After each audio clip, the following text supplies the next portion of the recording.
Good morning. मी माझी सखी. चला तर आज आम्ही फार्म हाऊसला आलेलो आहोत पाणी घालायला.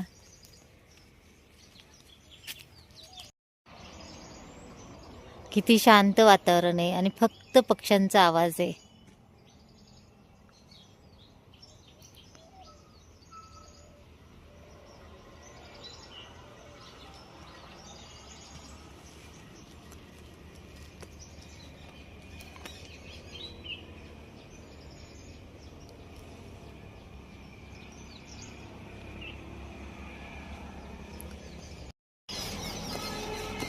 आहे ना, किती पक्ष्यांचा आवाज येते छान.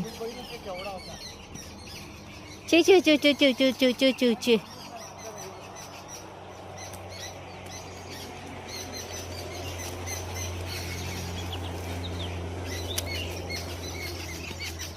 वाह, किती पक्षी आहेत बघ.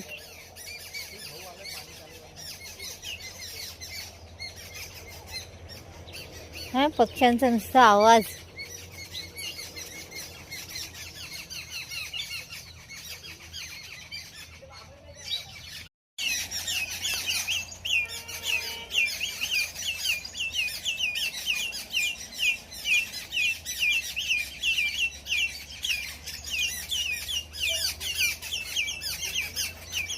हे किती छान पक्षी आहे.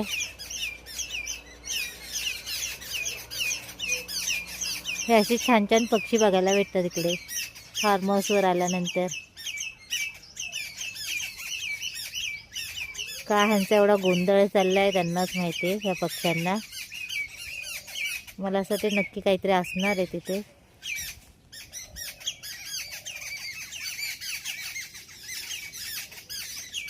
आणि हा बघ किती शांत बसलाय.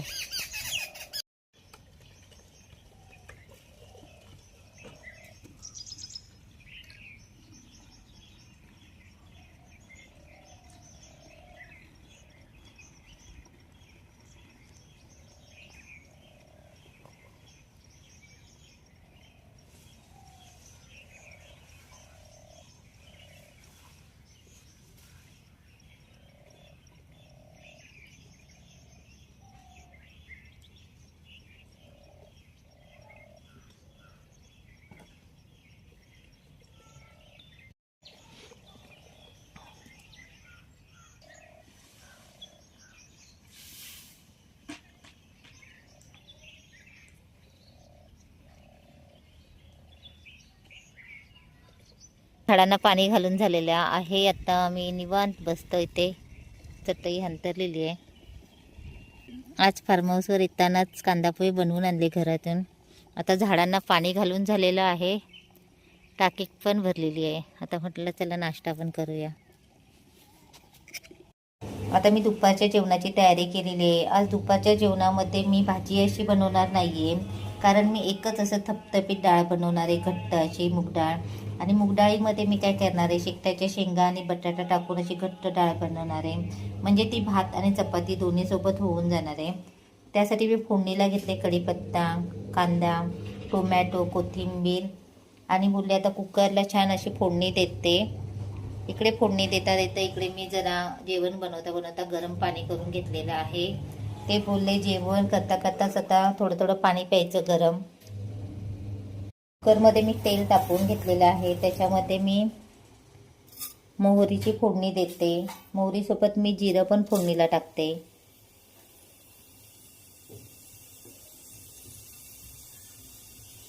जिरं मोहरी तडतडली का लगेच मी कांदा आणि कढीपत्ता पण टाकून घेते आणि छान असं त्याला लालसर करून घेते. कांदा परतून झालेला आहे. आता मी टोमॅटो टाकते.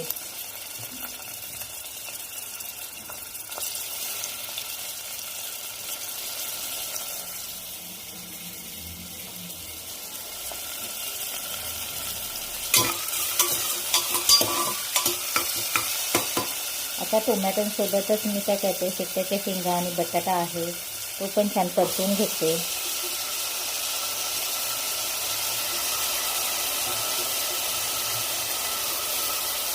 आणि त्याच्यामध्ये लगेच मूग डाळ टाकून घेते.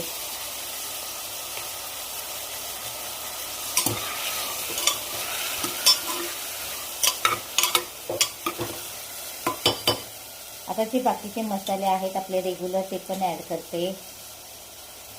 हळद टाकते मी थोडीशी. आणि हा माझा सिक्रेट मसाला आहे, काळा सिक्रेट मसाला. तो जेवणामध्ये टाकल्यानंतर बाकीचे मसाले काही टाकायची गरज नाही आहे. हा सिक्रेट काळा मसाला ना मी मार्केटला पण सेल करते.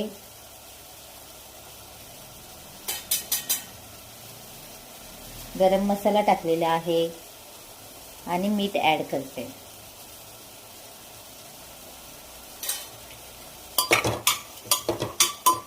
आता हे छान परतून घेते आणि ह्याच्यामध्ये मी 1 वाटी किंवा 2 वाटी असं पाणी टाकून घेते आणि मग शिट्ट्या काढून घेते यांना.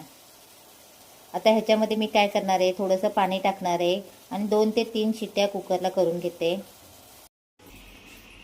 चला तर मग आपली एकच रस्सा भाजी रेडी झालेली आहे.